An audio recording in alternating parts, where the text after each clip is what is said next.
A paz do Senhor, meus queridos e amados irmãos, sejam todos bem-vindos ao canal Descomplicando a Teologia. E você já sabe, né? Hoje é dia da nossa aula da revista dos adultos. Já estamos na quarta lição do nosso terceiro trimestre, que vai trazer por título A Sutileza da Normalização do Divórcio. Meu Deus do céu, se prepare porque é comida forte e nós precisamos aprender cada vez mais da palavra do Senhor. Se você não me conhece, sou pastor Giovanni Santos, pastor da Igreja Evangélica Assembleia de Deus daqui do estado da Bahia. Sou filiado a CADEB e também CJDB. Nesse canal você vai encontrar muitos vídeos relacionados à nossa escola bíblica dominical, a nossa famosa EBD.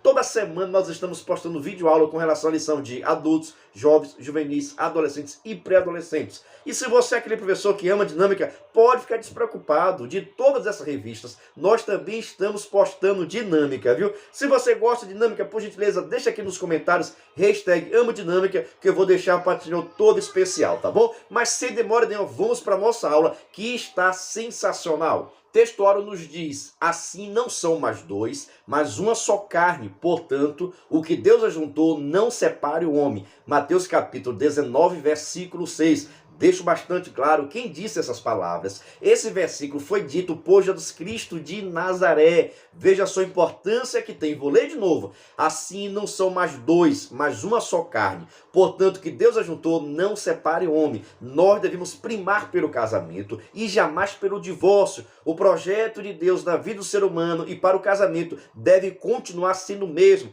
Mas nós sabemos que o inimigo tem se utilizado de sutileza para tentar destruir os nossos casamentos. Mas está repreendido em nome do Senhor e Salvador Jesus Cristo de Nazaré. Haverá restauração para o seu casamento em nome de Jesus. Verdade prática. O padrão bíblico para o casamento é que ele seja heterossexual, entre o homem e a mulher, monogâmico, um só, tanto o homem quanto a mulher, e indissolúvel, não pode se separar. Eita, meu Deus do céu, viu? Se prepare aí, porque hoje está forte o nosso alimento, viu?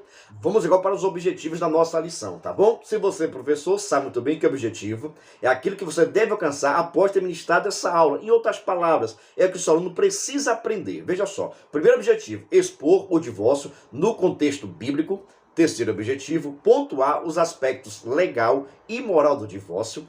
Terceiro objetivo, refletir a respeito da prática pastoral com pessoas em situação de divórcio. Meu Deus do céu, viu? Pode orar porque o negócio aqui é difícil, viu? Mas Cristo Jesus nos dá graça e entendimento para que nós possamos fazer sempre a sua vontade e não a nossa. Leitura bíblica em classe está no livro de Mateus, capítulo 19, do versículo 1 ao versículo 9. Eu recomendo que você faça a leitura, até para que os alunos possam perceber a importância desse texto, tá bom? Introdução. O divórcio é entendido como um ato por meio do qual o casamento é dissolvido. Nesse aspecto, o divórcio é a dissolução absoluta da aliança conjugal, tendo como resultado a anulação de seus efeitos civis.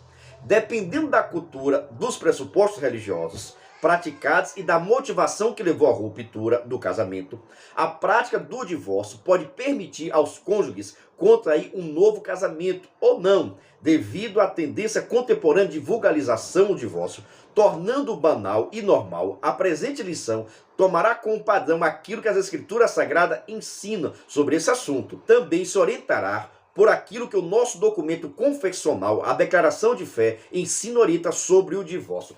Em outras palavras, meus irmãos, o divórcio é a separação legal entre o homem e a mulher que são casados, decide se separar, viver separadamente e constituir assim uma nova família. Mas isso vai de encontro com a palavra do Senhor. Nós já lemos um texto que a Bíblia deixa bastante claro: o que Deus uniu, não separe o homem. Mas por causa do pecado, por causa das práticas pecaminosas, as pessoas cada vez mais têm se divorciado e isso não agrada a Deus, principalmente no meio cristão, irmãos. Muitas igrejas já têm pessoas divorciadas por cada motivo que só o sangue de Jesus, e nós precisamos entender e aprendermos qual é a boa, perfeita vontade de Deus para com as nossas vidas. Eu sempre digo, quando estou ministrando para casamento, que nós podemos escolher com quem casar, mas depois que casou não pode mais se separar. Então faça a sua escolha, decida, ore, consagre a Deus, faça análise, faça tudo que for necessário. Agora, depois que você casou, a bênção é sua também, em nome de Jesus. Para refletir, o divórcio é um desafio em toda a igreja cristã.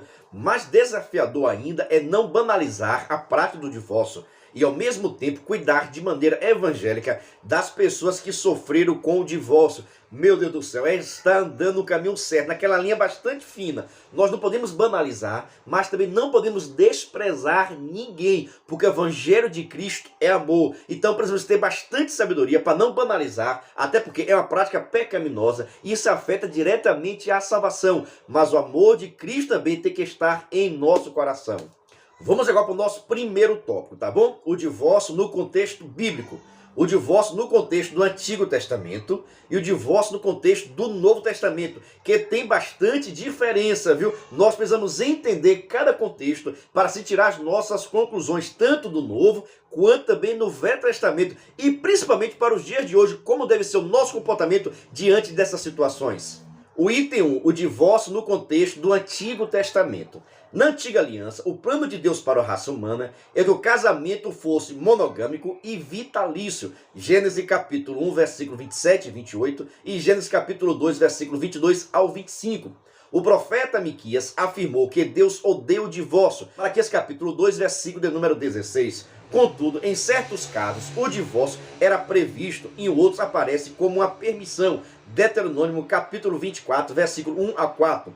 Em Deuteronômio 24, capítulo 1, versículo 4, o texto afirma que uma das condições para o divórcio era o marido encontrar coisa feia na esposa. A expressão hebraica evart dabar, traduzido como coisa feia, possui o sentido de nudez ou algo vergonhoso. Presta bastante atenção. No Antigo Testamento existia uma condição seguinte: quando o homem encontrasse na mulher algo feio. Alguns comentaristas têm bastante contradições nessa opinião. Algo feio pode se referir, por exemplo, queimar a panela, queimar a comida, não saber lidar com o relacionamento, não saber lidar com o homem, não saber cuidar dos filhos, não saber fazer uma comida. Será que isso era tido como uma coisa feia? Há teólogos que acreditam que sim, que isso era coisa feia e os homens davam assim o divórcio às mulheres. Já tem outros também teólogos que acreditam que essa coisa feia tem a ver com relação à relação sexual também, a questão fornicação, uma prática pecaminosa que afetava diretamente a moralidade da esposa, logo o marido também estava livre.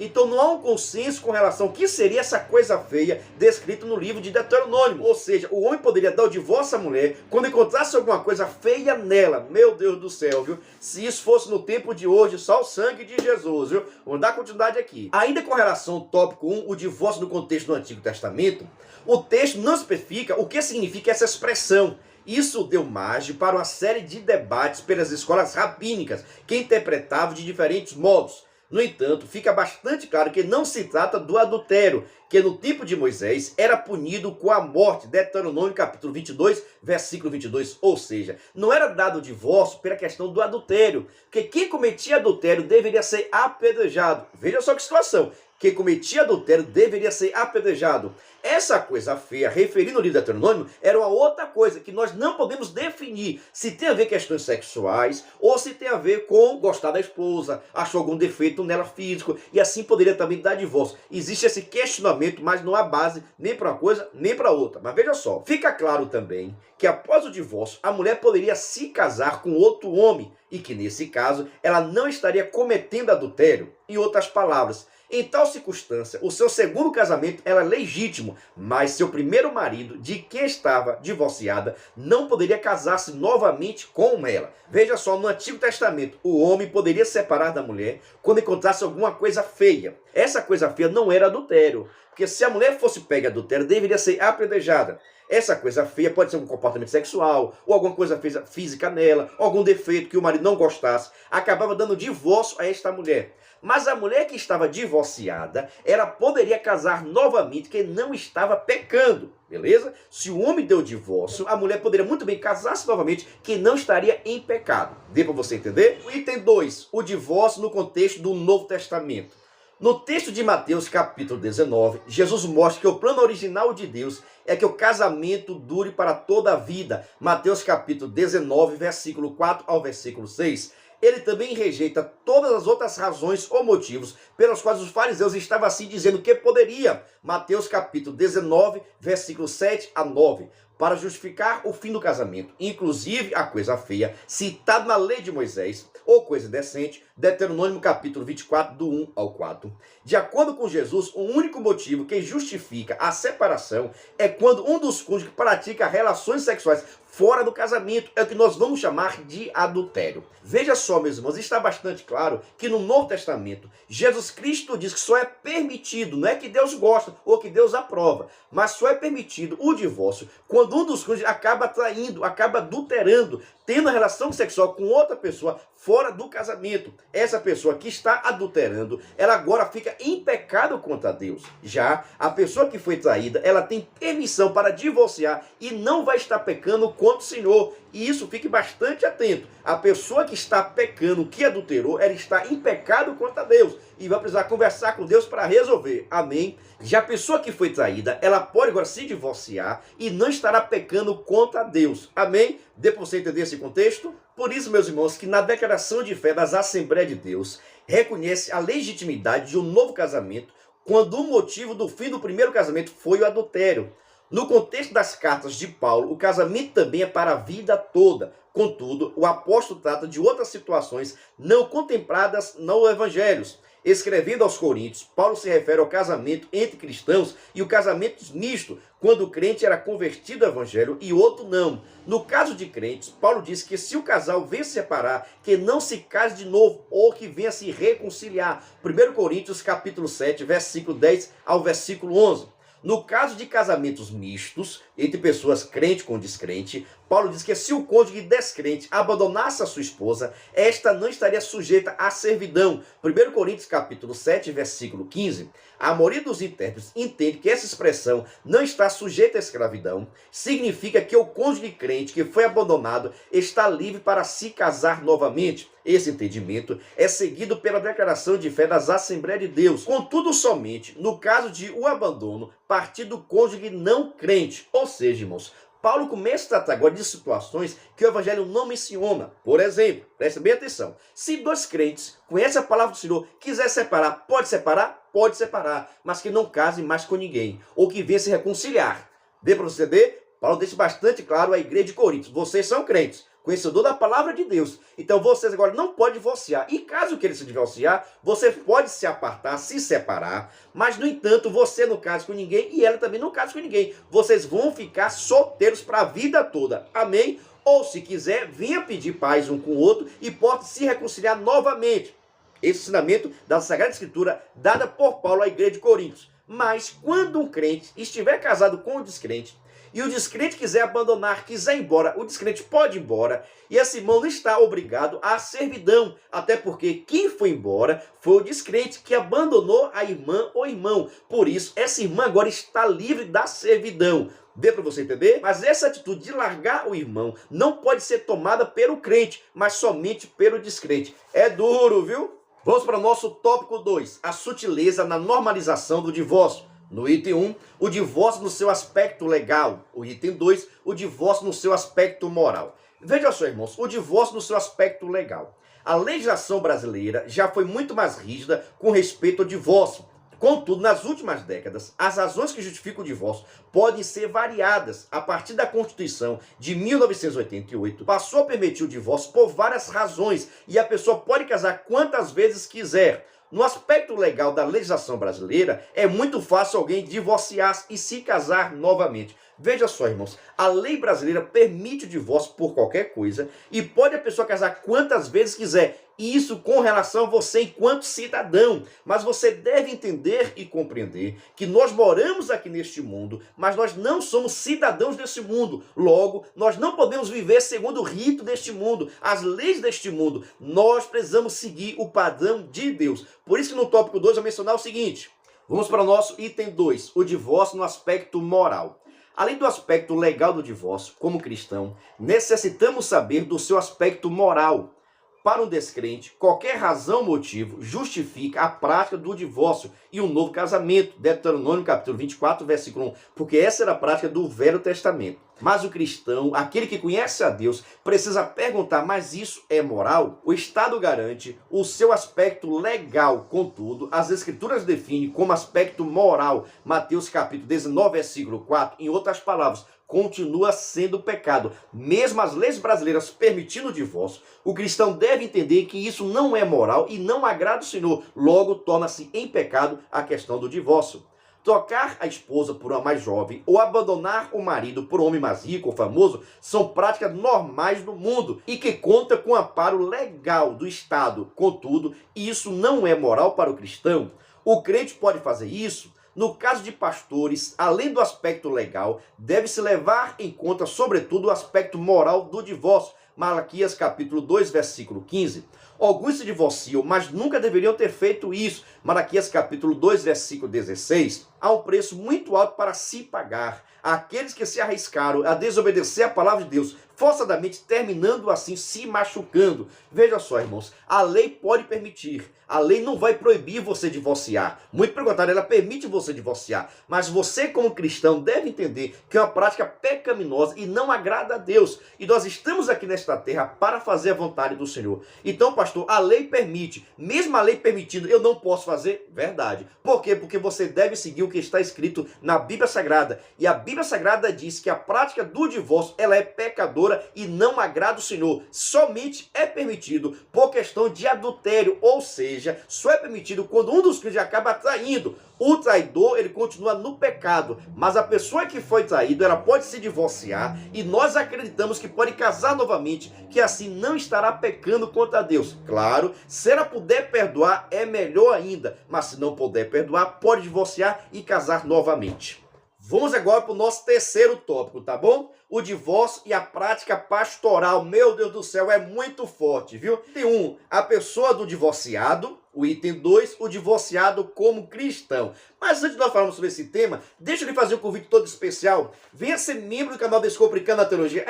Você pode ser membro do canal e nós vamos fornecer todos os materiais necessários para que você possa dar a melhor aula possível. Vou deixar passando aqui agora um vídeo para você ver os nossos materiais. E se você quiser, venha ser membro, tá bom? Assista nosso vídeo. Venha ser membro do canal Descomplicando a Teologia. Toda semana os membros recebem todos os subsídios teológicos. Atendemos todas as revistas da CPAD, slides, videoaula, vídeo com dinâmica, dinâmica por escrito, videochamada, card com leitura diária da semana, despertador, grupo no WhatsApp, artigos, ideias para o encerramento do trimestre, ideias para apresentações, certificado, PDF e muito mais. WhatsApp DDD 73 981 41 85 44. YouTube Descomplicando a Teologia. Instagram descomplicando.ateologia. Meu Deus do céu, mas pastor, são muitos materiais que na verdade fornecemos todos os materiais necessários para você ministrar melhor aula. Vídeo chamada, despertador, artigos, gráfico, resumo, slide, dinâmica por vídeo, dinâmica por escrito.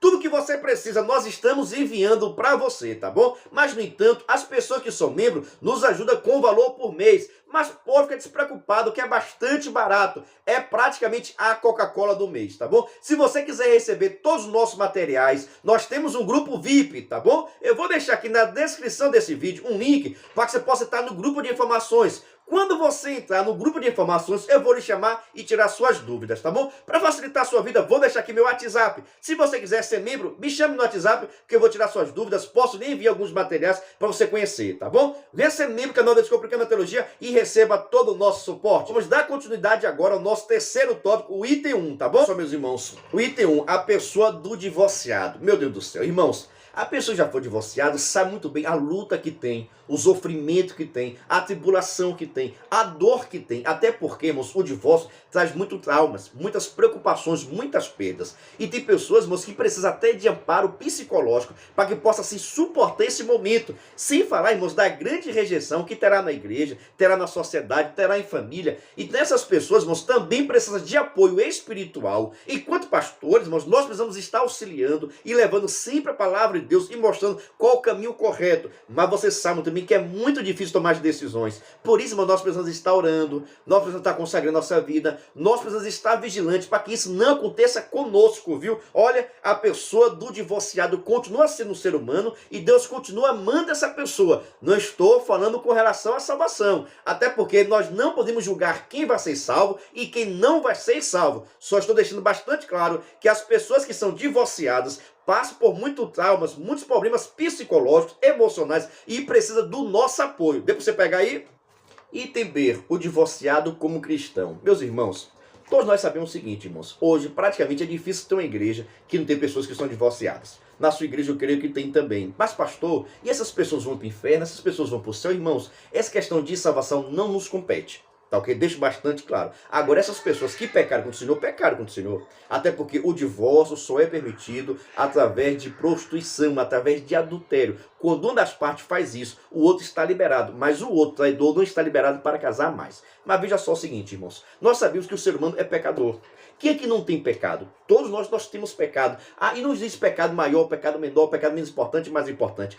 Todas as pessoas que pecam contra Deus não terão salvação. Precisam se arrepender dos seus pecados e, através do perdão, mudar de vida. Tá bom? Mas o que fazer, pastor, com essas pessoas? Orar por essas pessoas, aconselhar essas pessoas, dar apoio a essas pessoas. Até porque o amor de Cristo continua na vida delas. Tá ok? Mas nós devemos orar, irmãos, repreender todo o mal e sempre aconselhar a família, irmãos, para que isso não possa acontecer. O grande problema é o seguinte, irmãos, tem casais que estão em crises, casais passando por grandes problemas, mas não procura o pastor, não procura a irmã para pedir um conselho, não procura ninguém. Quando vai procurar as pessoas, já está divorciando, já chega no gabinete pastoral e diz, pastor, eu vou me divorciar, não dá mais para viver com esse homem. Por que não disse isso antes? Por que não procurou ajuda antes? Porque só procura ajuda quando na hora de divorciar. Procure ajuda antes, se você estiver passando por essa situação. Chama seu pastor, chama a sua liderança, converse com ele, que eu tenho a certeza que Deus tem uma palavra para o seu coração. Mas precisa pedir ajuda, precisa estar disposto a ser ajudado. Porque eu já vi muitos casais passar por muitos problemas, muitas dificuldades. Mas Deus dá graça, Deus dá sabedoria, Deus dá entendimento e Deus fortalece. Até porque o projeto de Deus é que os casamentos vivem em paz, é que haja harmonia no lar. E nós precisamos estar pregando sobre isso constantemente. Amanhã, por exemplo, vou estar dando uma palestra para casais lá na Assembleia de Deus de Ipupiara. Já quero deixar a paz do Senhor aqui para todos os irmãos lá da Assembleia de Deus de Ipupiara com o nosso pastor Ivan Santos, tá bom? E estarei ministrando aqui a palavra abençoada em nome de Jesus. E temos o divorciado está na igreja e estamos irmãos da paz do Senhor. E pastor, vai ser salvo? Salvação, deixa isso com Cristo. Só Jesus sabe quem vai ser e quem não vai ser. Mas uma coisa eu tenho certeza, a prática do divórcio, sem ser permitido pelo Senhor, ela é pecado contra Deus. E o pecado afeta diretamente a nossa salvação. Mas vamos pedir a Deus misericórdia, para que Deus possa assim estar salvando e cuidando da nossa vida, para que isso também não venha acontecer em nossa família, em nossa casa. Vamos para a nossa conclusão. Vimos nesta lição o divórcio sobre aspectos de diferentes culturas e em diferentes contextos. Observamos que na atualidade há uma tendência entre cristãos de enxergar o divórcio com normalidade, até porque é permitido por lei. Essa é uma postura perigosa, arriscada e até mesmo pecaminosa. Por isso, porque as escrituras contêm princípios bíblicos que vão de encontro com isso e deixa bastante claro que Deus gosta e Deus ama o casamento e não o divórcio. Preste atenção. O casamento é uma instituição divina que reflete cada vez mais o ideal de Deus para a comunidade. Portanto, devido à nossa condição de pecadores, o divórcio deve ser visto como uma anormalidade do ideal divino. Ou seja, Deus fez o projeto e esse projeto deve permanecer em nossa vida, em nossos corações. E quando a pessoa fica divorciando, está destruindo o projeto de Deus. E isso não convém para a vida cristã. Como eu disse no início, você pode escolher com quem você casar, mas depois de você casar, você deve conviver até o último dia da sua vida, em nome de Jesus Cristo de Nazaré. Meu Deus do céu, eu creio que essa aula será sensacional. Muitas perguntas, muitas dúvidas os alunos têm com relação a esse tema, viu? Mas que o Espírito Santo aplique essa palavra no meio do seu coração e que cada vez mais nós possamos fazer a obra do Senhor conforme a vontade dele, tá bom? Já agradeço a você. Se você gostou, já sabe, se inscreve no canal, ative o sininho, que é muito importante, assim você está me ajudando a evangelizar outras pessoas. A paz do Senhor e até o próximo vídeo, se Deus assim permitir.